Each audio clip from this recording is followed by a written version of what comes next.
रोको रोको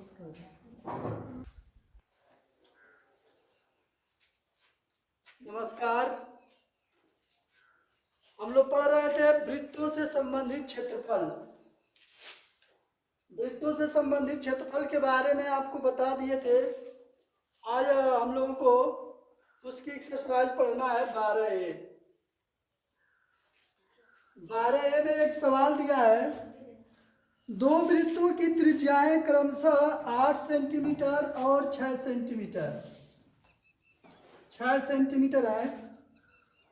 उस वृत्त की त्रिज्या ज्ञात कीजिए जिसका क्षेत्रफल इन दोनों के वृत्तों के क्षेत्रफल के बराबर हो।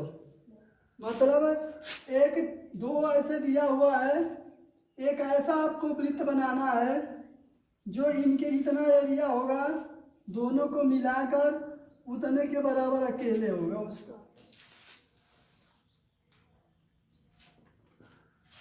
मान लीजिए, माना बड़े वृत्त की त्रिज्या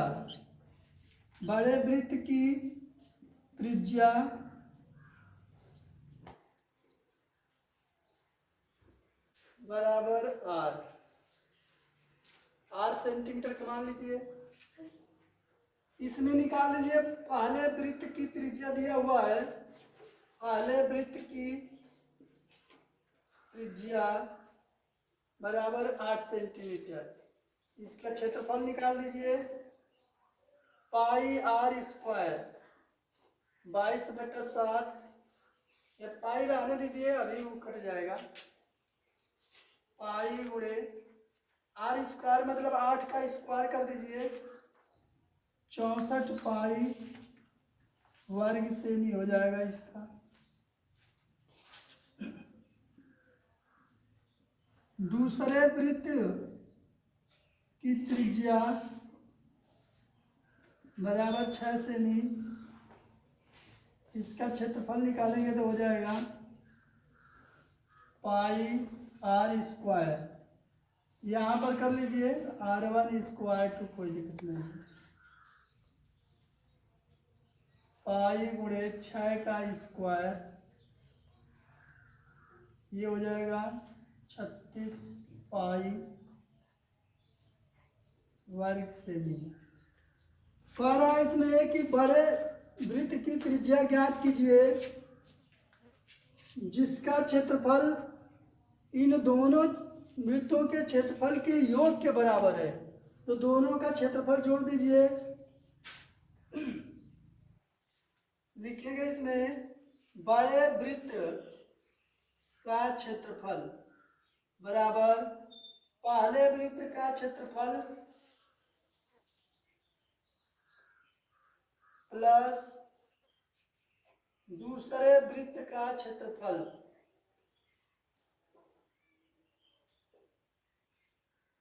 चौसठ पाई वर्ग सेमी प्लस 36 पाई वर्ग सेमी, ये हो जाएगा 100 पाई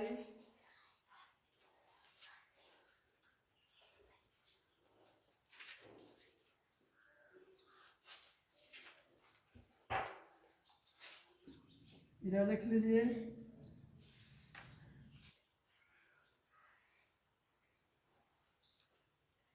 बड़े वृत्त का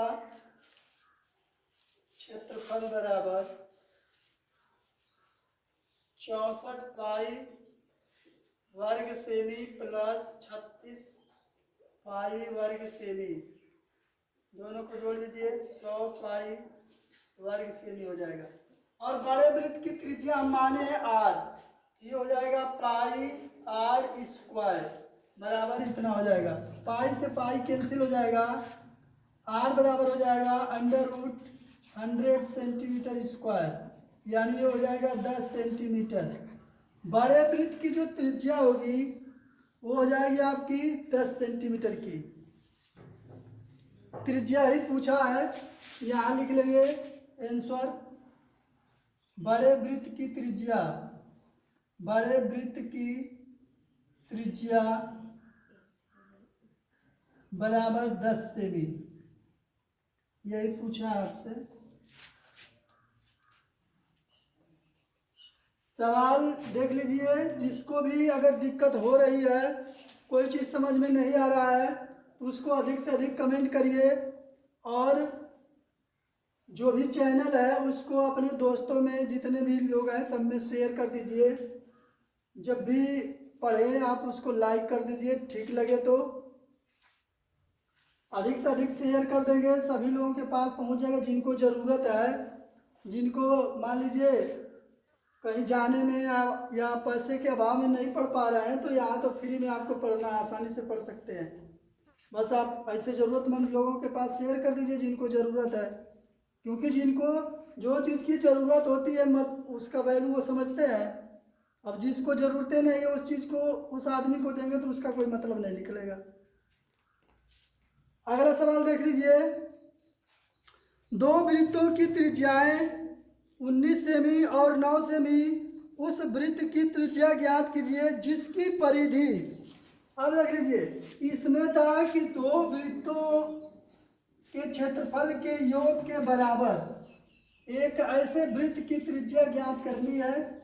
इसमें क्षेत्रफल दिया हुआ था, इसमें परिधि के योग के बराबर दिया हुआ है। दूसरा देख लीजिए, प्रश्न नंबर 2 है आपका,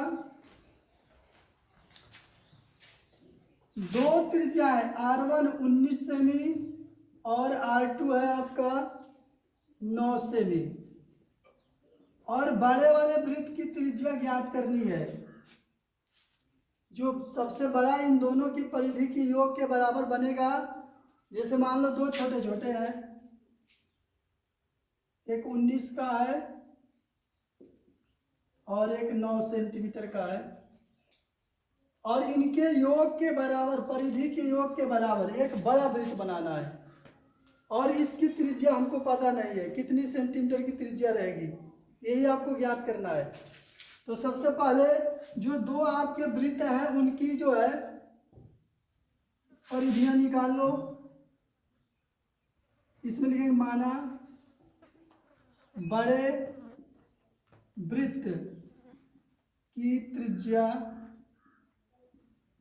बराबर R, और इसकी परिधि हो जाएगी 2 पाई R। ये परिधि है, जिस वृत्त को हमको ज्ञात करना है उसकी अगर ये परिधि लेंगे तो ये आएगा। अब हमको जो दिया हुआ है उनको इक्वल करना, क्योंकि क्वेश्चन में दिया है कि जो ये दो वृत्त दिया हुआ है इनकी परिधियों का योगफल इस बड़े वाले वृत्त की परिधि के बराबर है।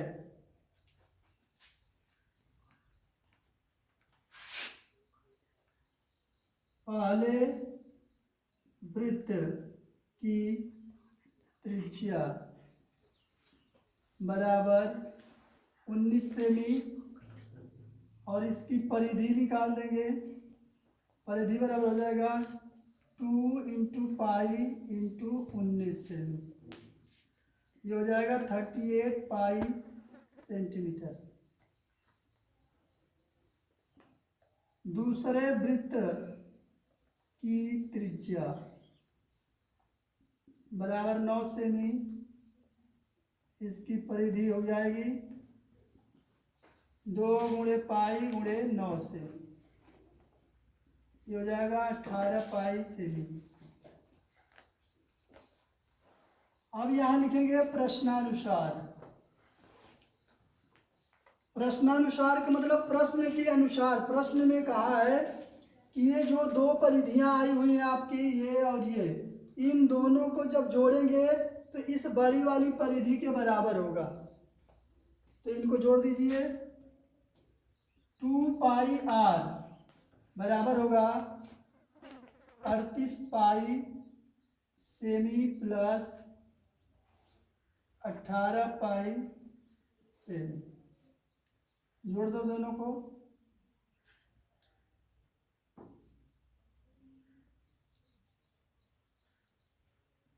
तीन 4 पाई सेमी, ये हो जाएगा 2 पाई R। पाई से पाई कैंसिल हो जाएगा, ये 2 से जो है ये कट जाएगा 28। R बराबर हो जाएगा 56/2। आर बराबर हो जाएगा 28 सेमी। जो बड़े वाले वृत्त की त्रिज्या होगी वो होगी आपकी 28 सेंटीमीटर की। यही याद करना था।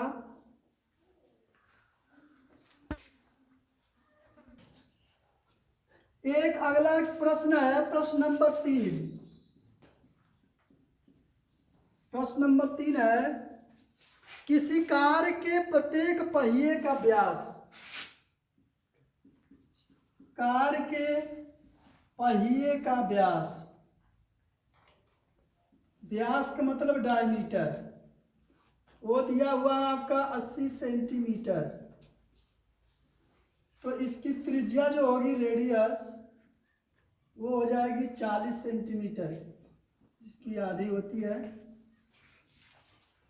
कहा यदि यह कार 66 किलोमीटर प्रति घंटा, 66 किलोमीटर प्रति घंटे की चाल से चल रही है तो बताना आपको कि 10 मिनट में प्रत्येक पहिया कितने चक्कर लगा लेगा। अब लिख लीजिए, आपको बताना है कि 10 मिनट में ये पहिया जो है कितना चक्कर लगा लेगा। तो पहले तो आपको जानना ये पड़ेगा कि 10 मिनट में वो पहिया कितनी दूरी चलेगा। तो आपके दिमाग में एक सवाल बनेगा कि जो रोलर देखे, वो रोलर रोड पर जो प्लेन करने के लिए चलता है रोलर, तो उसमें भी रहता है कि रोलर पर भी सवाल आते हैं कि इसको इतना चक्कर दूरी तय करने में कितना चक्कर लगाना पड़ेगा, या 500 चक्कर चलेगा तो कितना जो है ज़मीन को समतल कर देगा, बराबर कर देगा। तो उसको आपको जानना पड़ता है कि ये कैसे कितनी दूरी चलता है एक बार में। जैसे एक राउंड जब लगाएगा, कोई भी चीज़ है, चक्का है चाहे जो भी चीज़ है, वो एक चक्कर जब कंप्लीट होगा अपनी परिधि के बराबर वो एक चक्कर में दूरी चलता है। जैसे तुमसे पूछा जाए यहाँ एक सर्कुलर पाथ है, इससे चलना, यहाँ से स्टार्ट किए फिर यहाँ पहुँच गए, तो कोई पूछेगा कितनी दूरी चले या एक चक्कर में कितनी चले दूरी, तो यहाँ से यहाँ तक जो दूरी होगी वही एक चक्कर में होगा। तो आपको पहले ये पता करना पड़ेगा यहाँ से यहाँ तक की जो दूरी होती है वो कैसे ज्ञात करते हैं। तो ये वृत्त है, इस पर यहाँ से यहाँ तक की जो दूरी होती है उसी को तो परिधि कहते हैं। जब एक चक्कर कोई लगाता है सर्कुलर पाथ पर, तो जो एक चक्कर में तय दूरी होती है वही परिधि कहलाती है। तो हमको पहले निकालना पड़ेगा उस पहिए की परिधि। पहिए की क्या निकालना है? परिधि।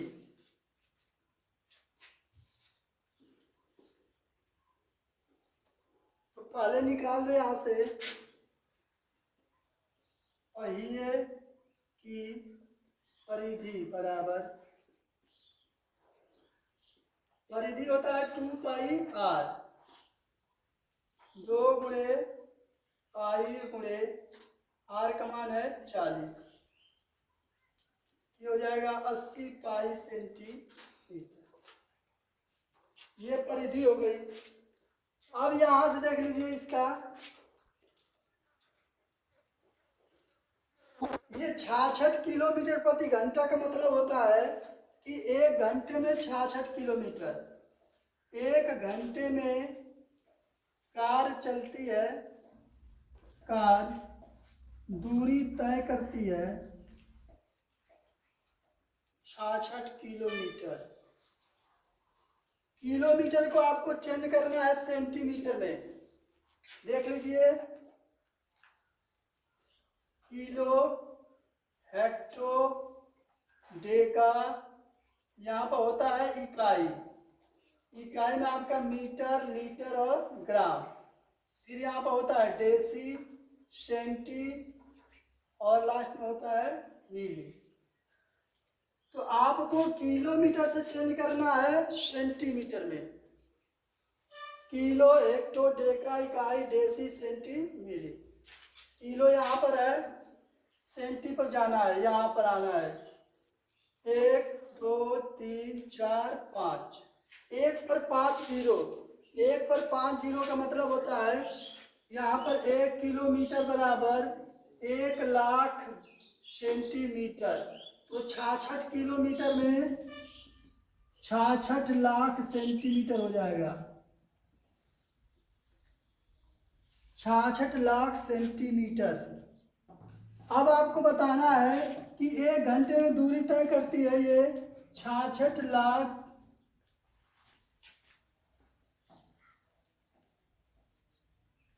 सेंटीमीटर। ये एक चक्कर में इतनी दूरी तय करती है। जो कार का पहिया है वो एक चक्कर में इतनी दूरी तय कर लेती है। अब आपको बताना है कि उसको अगर 10 मिनट में, तो 10 मिनट का आप निकाल लीजिए, यानी ये हो जाएगा 60 मिनट में है इतना।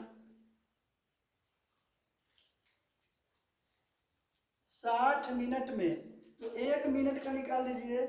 1 मिनट में कार दूरी तय करेगी बराबर 66 लाख बटा 60। 1 जीरो से 1 जीरो, इसको इससे कटा दीजिए 11 और इस पे 4 जीरो हो जाएगा।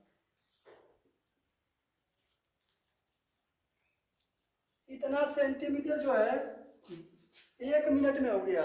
हमको निकालना कितने का है? 10 मिनट का। तो 10 मिनट का हो जाएगा, इस पर फिर 1 जीरो बढ़ जाएगा आपका 11 लाख। 11 लाख सेंटीमीटर। ये 10 मिनट में 11 लाख सेंटीमीटर चलेगी। लेकिन हमको बताना है कि 11 लाख सेंटीमीटर दूरी तय करने में और ये को कितना चक्कर लगाना पड़ेगा। तो पहले आप लिखेंगे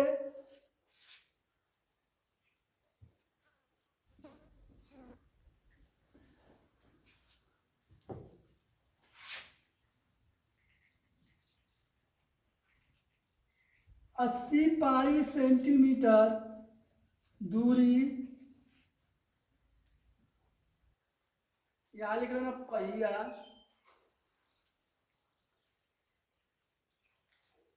पहिया 80 पाई सेंटीमीटर की दूरी तय करती है बराबर 1 चक्कर में। तो 1 सेंटीमीटर की दूरी तय करेगी बराबर 1 बटा 80 पाई चक्कर, यहां लिखना पड़ेगा चक्कर में। तो आपका ये सेंटीमीटर इतना है 11 लाख। तो 11 लाख सेंटीमीटर का लिख लो। 11 लाख सेंटीमीटर की दूरी तय करेगी बराबर 1 बटा 80 पाई गुणे 11 लाख। ये जो आएगा चक्कर आएगा। अब देखो पाई का मान होता है आपका 22 बटा 7। तो पाई की जगह पर आप रख दीजिए 22 बटा 7। ये हो जाएगा आपका 7 चला जाएगा ऊपर, 1 गुणे 11 लाख गुणे 7 और नीचे हो जाएगा 80 गुणे 22। 1 जीरो से इसको हटा लीजिए, 11 से ये 2 बार में कट जाएगा। इसके बाद से हल कर दीजिए इसको, 1 4 जीरो, नीचे हो जाएगा 8 गुणे 2। इसको हल करके बोलो तो कितना आ रहा है, हल करो।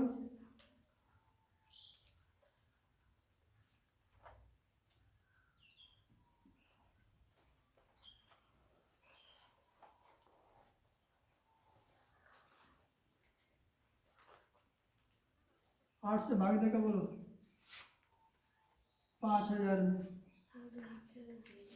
अच्छा 7 छूटा है इसमें, 7 से आप मल्टीप्लाई कर लो। यहाँ का 7 छूटा है, कर लो यहाँ देखते हैं।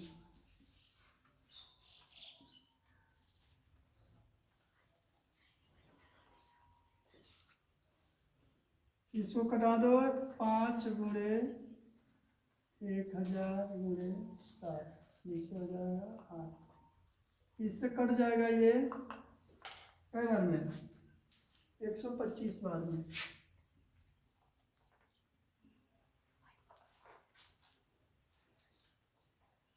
ये मल्टीप्लाई करके बोलो तो,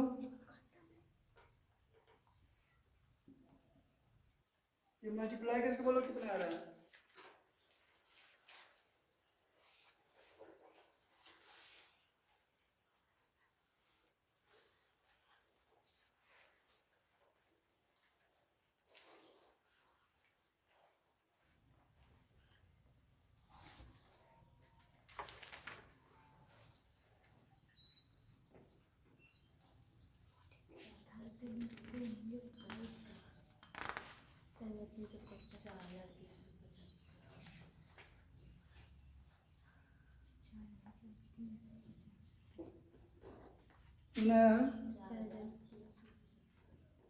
चक्कर, ये जो पहिया है आपका 4375 चक्कर लगाएगा। उतनी दूरी तय करने में 10 मिनट में 4375 चक्कर लगा देगा। और इसमें का क्वेश्चन है, लगाइएगा। कोई समस्या होगी तो आप कमेंट बॉक्स में कमेंट कर सकते हैं। चैनल को लाइक और सब्सक्राइब कीजिए, अधिक से अधिक शेयर कीजिए।